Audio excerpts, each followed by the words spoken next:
नमस्कार। आज मैं दुनिया की सबसे बड़ी राजनीतिक आत्महत्या की बात करने वाला हूं। आज लोकतंत्र से खिलवाड़ करने की सजा क्या हो सकती है और कैसे किसी नेता की जिंदगी पूरी जिंदगी सलाखों के पीछे कट सकती है, इसका उदाहरण आपके सामने होगा। आज आप समझेंगे कि कैबिनेट को कुछ मत समझना, संसद को कुछ मत समझना, संस्थाओं पे कब्जा कर लेना, अपनी ताकत से, हुकूमत से नेताओं को, संसद के सदस्यों को रोंदने की कोशिश करना कितना बड़ा अपराध है।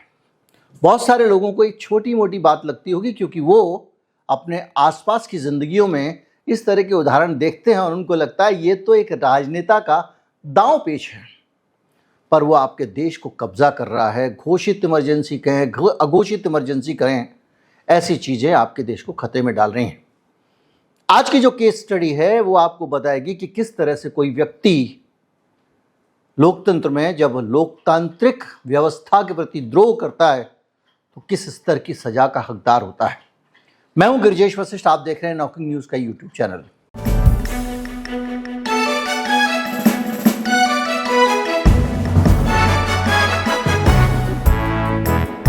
योन सुक योल, ये कौन थे?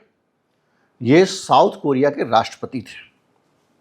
साउथ कोरिया के राष्ट्रपति, उस देश के राष्ट्रपति जिस पे अमेरिका का वरद हर्ष है। अमेरिका का एक समुद्री बेड़ा हर वक्त वहां खड़ा रहता है और किम जोंग उन के साथ निपटने की जिस देश की जिम्मेदारी है, जो चीन को भी बैलेंस करने के लिए अमेरिका की मदद करता है, यानी इतना पावरफुल देश, सैमसंग का देश, हुंडई का देश, यहाँ तक कि वो देश जो आज एआई टेक्नोलॉजी में भी चिप बनाने के काम में लगा हुआ है, इतने उन्नत देश का राष्ट्रपति जब लोकतंत्र को नहीं समझता है तो क्या होता है।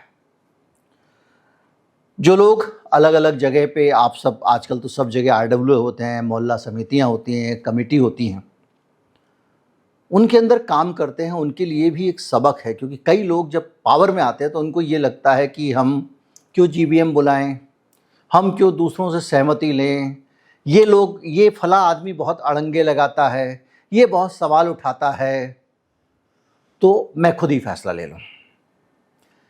सुख साहब के साथ यही हुआ ये कि सुख साहब को संसद में जब बजट पास कराने गए, वहां पे पहले बता दूं कि एक व्यवस्था है राष्ट्रपति शासन जैसी, जैसे डोनाल्ड ट्रंप की है, और इसमें आप डोनाल्ड ट्रंप का भविष्य भी देख सकते हैं, क्योंकि डोनाल्ड ट्रंप इस तरह की हरकतें लगातार करते हैं, संविधान और कानून को ताक पे रखते हैं। तो वहां पर संसद में दूसरी पार्टी की सरकार और राष्ट्रपति दूसरी पार्टी का, जैसा कि अमेरिका में होने जा रहा है, इस मध्यावधि चुनाव में बहुमत खत्म हो जाएगा डोनाल्ड ट्रंप का, तो राष्ट्रपति किसी और पार्टी का होगा और संसद किसी और पार्टी की होगी। तो ये जो सुख साहब हैं, इन्होंने अपनी जो सत्ता थी उसको देखा कि ये अड़ंगे डाल रहा है संसद। क्या अड़ंगा डाला? संसद ने इनके बजट में कटौती कर दी। राष्ट्रपति भवन के अनाप शनाप खर्चे करना चाहते थे, उस बजट को उन्होंने अप्रूव नहीं किया। प्रोसिक्यूशन डिपार्टमेंट के खर्चे भी इन्होंने काफ़ी बढ़ा चढ़ा कर पेश किए थे, उसको भी पास नहीं किया। इसलिए नहीं किया क्योंकि प्रोसिक्यूशन डिपार्टमेंट के ये पहले हेड रहे थे, तो इनको उससे ज़्यादा प्यार था। राष्ट्रपति भवन में ये पहुंच गए थे। तो जब ये सब पास नहीं हुआ तो इनको लगा कि ये संसद जो है ना, ये बड़ी अड़ंगेबाज है, इसको होने ही नहीं चाहिए। तो संसद को कैसे हटाएंगे किसी देश के सिस्टम से? तो इन भाई साहब ने कहा कि एक काम करते हैं कि इमरजेंसी लगा देते हैं। अब इमरजेंसी लगाने का अधिकार है राष्ट्रपति को वहाँ पे, तो इन्होंने कहा इस अधिकार का इस्तेमाल करते हैं, इमरजेंसी लगा देंगे, संसद तो ऐसे ही खत्म हो जाएगी, उसके बाद मैं देखता हूं कौन मुझे रोकता है। अभी भाई 5 साल का कार्यकाल है, 2.5 साल हुआ है मुश्किल से, उसमें इसको ऐसे ऐसे आइडियाज आने लग गए। तो इन्होंने कहा क्या करें? बोले इमरजेंसी तो लग नहीं सकती, बोले युद्ध करवा देते हैं, फिर लग जाएगी। युद्ध? हाँ जी। इसने क्या किया कि उत्तर कोरिया के ऊपर ड्रोन भेज दिया। अब आप सोचो, किम जोंग के देश में ड्रोन भेज दिए इसने, यानी पंगा हो जाए। आप सोचो, एक आदमी अपनी सत्ता को निरंकुश रखने के लिए, सत्ता में है वो, नौकरी नहीं जा रही है, पर नौकरी उसको कानून के हिसाब से करनी पड़ रही है, वो उसको अच्छा नहीं लग रहा है, तो उसको निरंकुश सत्ता चाहिए थी, तो उसने देश को की सुरक्षा को खतरे में डाल दिया। किम जोंग उन से पंगा ले लिया और वहां ड्रोन भेज दिए। किम जोंग ने समझदारी का इस्तेमाल करते हुए युद्ध नहीं छेड़ा। इनका कहना यह था कि किम जोंग उन जो है ना कूड़ा फेंक देता है हमारे यहाँ पे। अब आप ये देखिए, हमारे प्लॉट में कूड़ा फेंक दिया टाइप का मामला इतने बड़े देशों में। किम जोंग उन क्या करता था, जो बड़े बड़े गुब्बारे होते हैं ना गर्म गैस के, उनके अंदर कूड़ा फेंक के भर के और उड़ा देता था, और वो गुब्बारे जाके गिरते थे साउथ कोरिया पे। अब वो उड़ाता था कि नहीं उड़ाता था नहीं पता, लेकिन साउथ कोरिया ने आरोप लगाया था। तो इनका कहना यह है कि मैंने तो वो गुब्बारे फेंकता था ना, उसका बदला लेने के लिए ड्रोन भेज दिए थे। भाई ड्रोन तूने भेज दिए, पर ये ड्रोन जो भेजे ना इसका पता नहीं चल पाया, क्योंकि किम जोंग उन ने उसको इग्नोर कर दिया। इनके ड्रोन गए, हो गया खत्म। लेकिन ये परेशान, भाई ये वाला वॉर भी खाली गया, अब क्या करें। तो जब इससे रहा नहीं गया तो उसने एक काम किया कि सीधे अक्टूबर की घटना है, दिसंबर तक ये रुका, और फिर दिसंबर में, ये 2024 की बात हो रही है, दिसंबर में इन्होंने भाई साहब ने एक नया तरीका अपनाया। बोले शाम को 8 बजे मित्रों, आज से देश में इमरजेंसी लगाई जाती है। आज से देश में मार्शल लॉ, वहाँ पे इमरजेंसी मतलब मार्शल लॉ। मार्शल लॉ का मतलब अब फौज का शासन चलेगा, राष्ट्रपति की चलेगी, वगैरह वगैरह। अब ये करने के बाद इन्होंने ऐलान कर दिया और सब जगह सेना को कब्जे में ले लिया। अब वहाँ की जो संसद है, इनको लगा इस संसद जो है इसको तो बंद करना पड़ेगा। अब जब ये नियम लागू हुआ तो सारे के सारे जो सांसद हैं वो भागे संसद भवन की तरफ, ताकि संसद में बैठक करके इनके इस कदम को रिजेक्ट किया जाए, क्योंकि इनका कदम कानून के मुताबिक नहीं था। 5 साल की सजा इस बात पे भी हुई। मतलब राष्ट्रपति शासन लगाने से पहले, मतलब मार्शल लॉ लगाने से पहले इनको भाई साहब को कैबिनेट से परमिशन लेनी थी।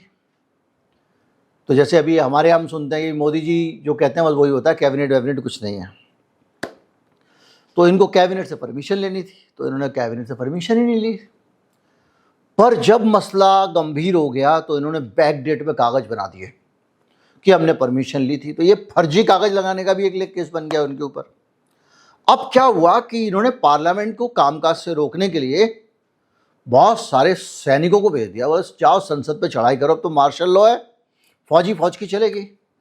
जब ये वहां पहुंचे तो संसद के सारे कर्मचारी और बड़ी संख्या में जनता संसद की घेराबंदी करके खड़े हो गए। बोले मेरी गोली मारो पहले, तब अंदर जाओगे, हमारी लाश से गुजरोगे तब इस देश के लोकतंत्र के मंदिर को छुओगे।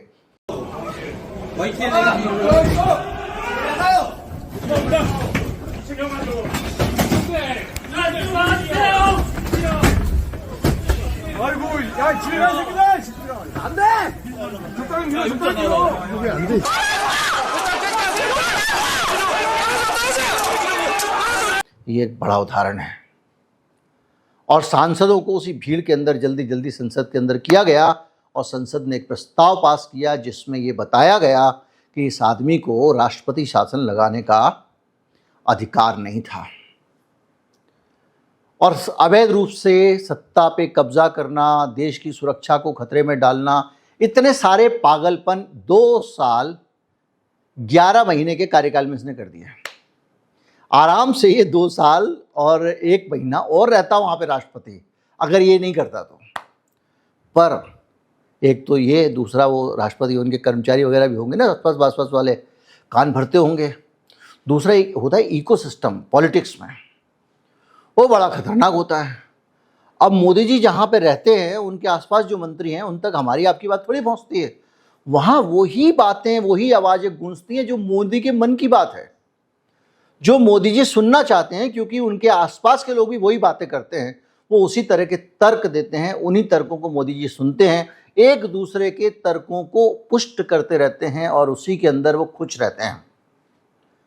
आप सोशल मीडिया पे जो लिखते हो वो आपके जैसे लोग देखते रहते, सुनते रहते, खुश होते रहते हैं। तो आपने देखा होगा कोई बीच में अगर घुस जाता है भक्त आपके बीच में, तो कहता है दिल को खुश रखने को ख्याल अच्छा है, देखना अगली सरकार भी हमारी बनेगी। क्यों? क्योंकि वो अपने इको चैम्बर से निकल के आया है। तो अपने इको चैम्बर में, वो इको इसलिए आवाज़ आपकी गूंज रही है, आपको अपनी आवाज़ ही सुनाई पड़ रही है। तो राष्ट्रपति भी उसी इको चैम्बर में था। तो इस घटना के बाद क्या हुआ कि भाई साहब 5 साल की सज़ा तो हो गई, कागजों में हेर फेर पे उनको। आज फैसला आया है, 30 साल की सजा सुनाई गई है। किस चीज के लिए? वो जो ड्रोन भेजा था, जब पूरी जांच हुई, जब इनको पकड़ लिया गया, गिरफ्तार कर लिया गया, जेल में डाल दिया गया, मुकदमा चलने लगा, तब वो ड्रोन वाली बात पता चल रही है। पहले तो ये तख्ता पलट, संसद को शक्ति से रोकना, संसद को कामकाज से रोकना, लोकतांत्रिक व्यवस्था को भंग करना, उस सब में उम्र कैद की सजा हो चुकी है इनको, और 5 साल की सजा वो कागजों में हेर फेर पे हो गई। अब उनको 30 साल की सजा फिर से हुई है इस मामले में। कौन से वाले में? जो ड्रोन भेजा था इन्होंने, किम जोंग उन से पंगा लिया था। अब आपके मन में प्रश्न आ रहा होगा कि भाई उम्र कैद की सजा हो गई तो इस 30 और 5 साल का क्या मतलब है? अब तो लाइफ जेल में बीतेगी।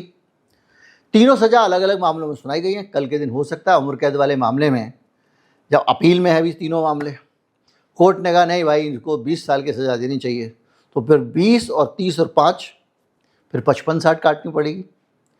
जो भी है, लेकिन एक आदमी जिसके अंदर लोकतंत्र के प्रति सम्मान नहीं होता, उसको लोकतांत्रिक संस्थाओं में जब घुसता है तो यही करता है।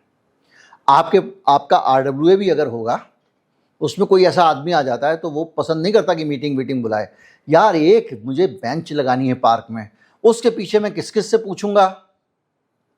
उसके आसपास उसके जैसे ही तानाशाही लोग भी कहते हैं यार कितना पूछते हो यार, पावर अपने हाथ पे लो, आपको लोगों ने बनाया प्रेसिडेंट, आपको सेक्रेटरी चुना है, 1 मिनट में लगवाओ, आप छोड़ो इन सबको चक्कर को।